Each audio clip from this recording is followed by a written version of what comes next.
Hello everyone, this is Tom Fox. I'm the Compliance Evangelist, and I would like to welcome you to a special 5-part podcast series entitled How Tech Informs Compliance to Create Business Efficiency. In this 5-part podcast series, I had the chance to speak with the team at GAN, including Thomas Sehested, founder and CEO of GAN, Valerie Charles, Chief Strategy Officer of GAN, and Peter Chang, Head of Customer Service. GAN offers a one-stop shop for compliance technology. Before I interviewed them, I really had no idea that the platform was as comprehensive as it is. They have a truly connected platform that is transforming the way compliance teams function.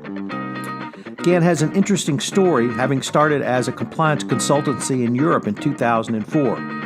During their work with global organizations, they realized there was an opportunity to create a new type of technology platform, and they have done just that.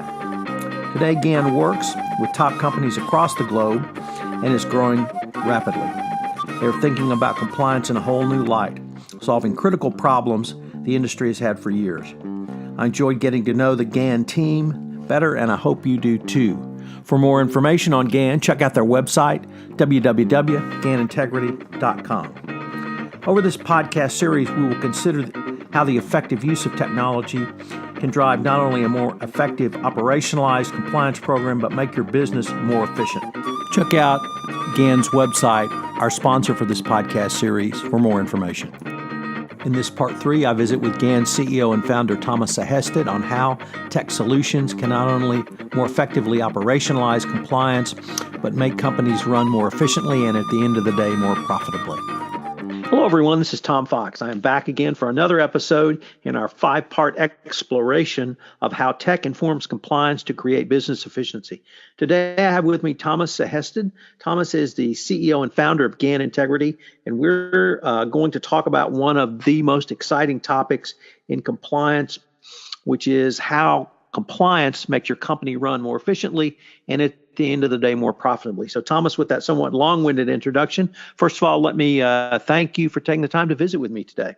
And thank you for having me. So Thomas, I think probably people understand the need for a tech solution in a data-driven world, but what many compliance practitioners I don't think have fully connected is the work they're doing in compliance really lends itself to that data, and it lends itself in a way that can make the entire business process run more efficiently. So with that, I'd like to see where you might think this would go, really from your perspective as an entrepreneur and as a tech person. Yeah, thank you.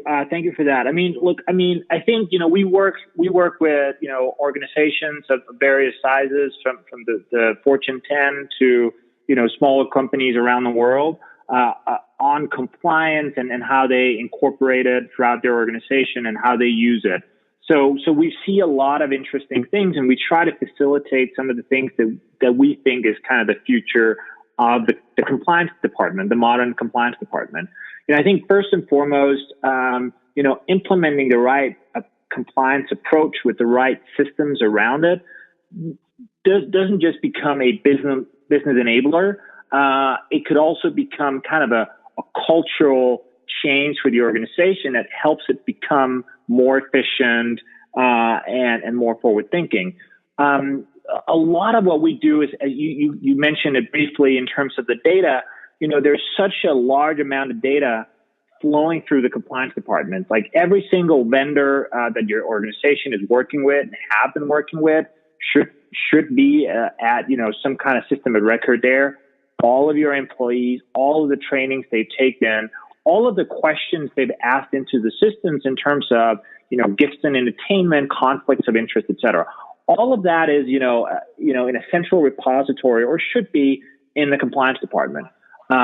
If you're able to pull out the right reports and show, your business partners, show your management, it becomes a different story than the compliance department just making sure we don't, work with any bad eggs. It is, in our opinion, so much more than that. It's making sure that your organization kind of, moves in the same direction from a business ethical point of view, and all that your vendors do.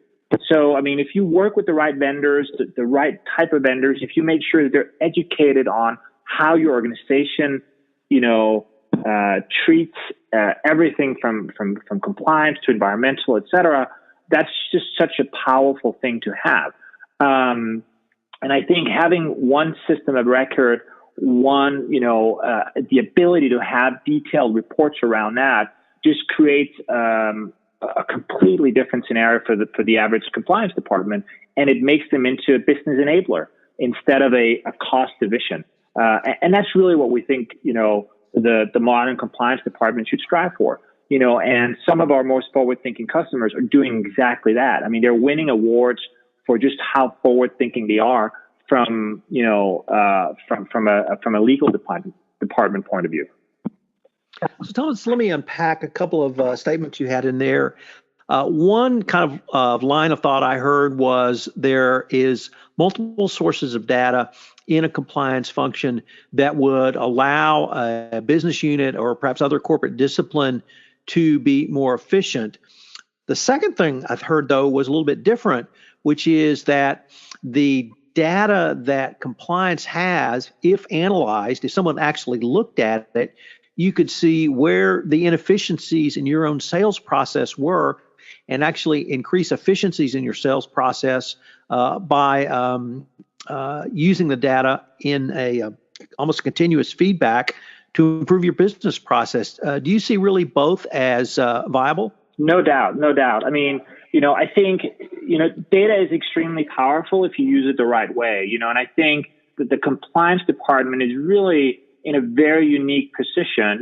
Most CCOs we talk with when we kind of initially start talking to them don't realize, how pivotal their position really is in terms of influencing the organization in a positive way. And I think when we give them the tools to show that to their CEO, to their, executive team, it becomes very apparent to them. And then they can start influence the organization in the right way. Because it's very true that what you're saying, Tom, is that there's so many different ways to optimize these different departments, vendor streams, et cetera, through the work of the compliance department. So let me perhaps take a step back, because one of the questions I continually hear from chief compliance officers is, I have data available to me, but I don't know what it means. I don't know how to analyze it. How do you help a compliance practitioner really think through that issue? So again, I think this comes back to the network that our customers kind of step into. We have hundreds of customers around the world in various different industries of various different sizes. So once you become, a customer and you start utilizing the data, we will present all these best practices in our platform to you. So we're really kind of having our customers help each other, utilize these best practices.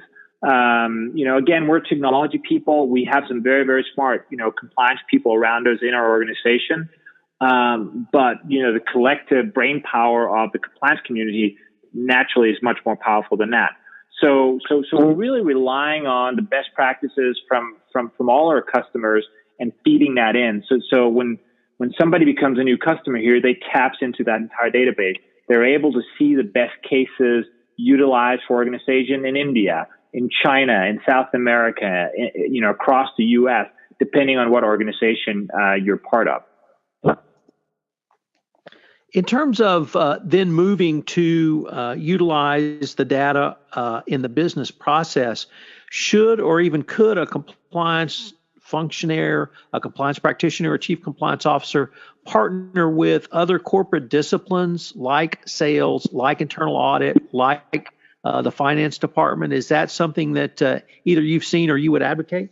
Certainly. I think the great compliance departments that have all these systems up and running are very closely aligning with multiple other departments, sales, procurement, finance, et cetera, around these different things, because they are at such a center, a pivotal point in the organization in terms of how you influence your people.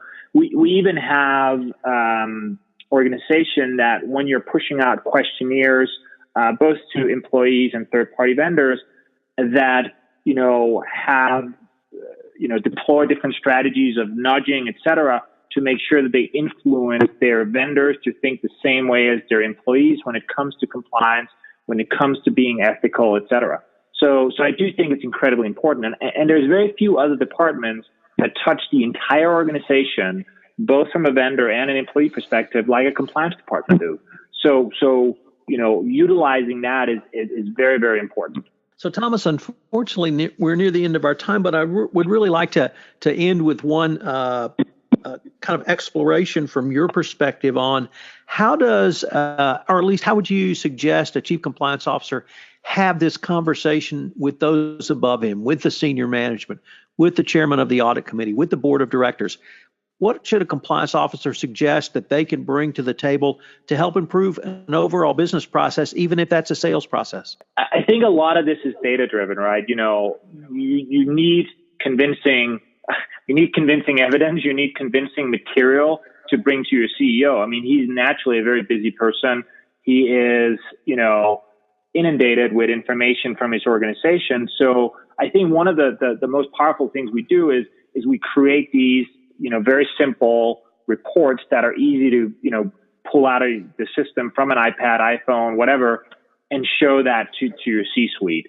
So it's very digestible. It's easy to understand what is currently working, what could be improved, and what needs to be, immediately improved, and where the different departments in the organization intersects with that and how they can help. Really kind of showing this simple map of what do we need to do now, what is already great and working, right? Because again, a lot of the times, what we hear is, compliance managers are frustrated because they say, look, we try to tell our C-suite that we're sitting on this massive risk, but they're not listening. And it's not that they're not listening. It's simply that they have so much data coming into them. And unless you're able to explain that to them in a concise way with compelling material around it, it's just a very hard argument to make for any department, including, compliance.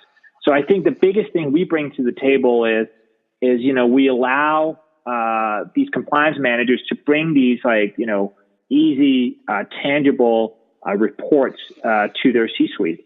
And, in terms of, even before they implemented, we're able to bring them and show them these kind of best cases of what companies in similar industries, similar sizes have done to elevate their compliance program and optimize their department. Well, Thomas, I wanted to thank you again for taking the time to visit with me. Today, I've had with me Thomas Sehested, the founder and CEO of GAN Integrity. We've been considering how compliance can make your business process more efficient and, at the end of the day, your company more profitable. Thomas, thank you again for joining me. Thank you so much. This is Tom Fox again. I'd like to thank you for listening to this episode of the special 5-part podcast series on how tech informs compliance to create business efficiency, sponsored by GAN Integrity. I hope you'll join me again for another episode tomorrow. This 5-part podcast series on how tech informs compliance to create business efficiency has been a special presentation of the Compliance Podcast Network.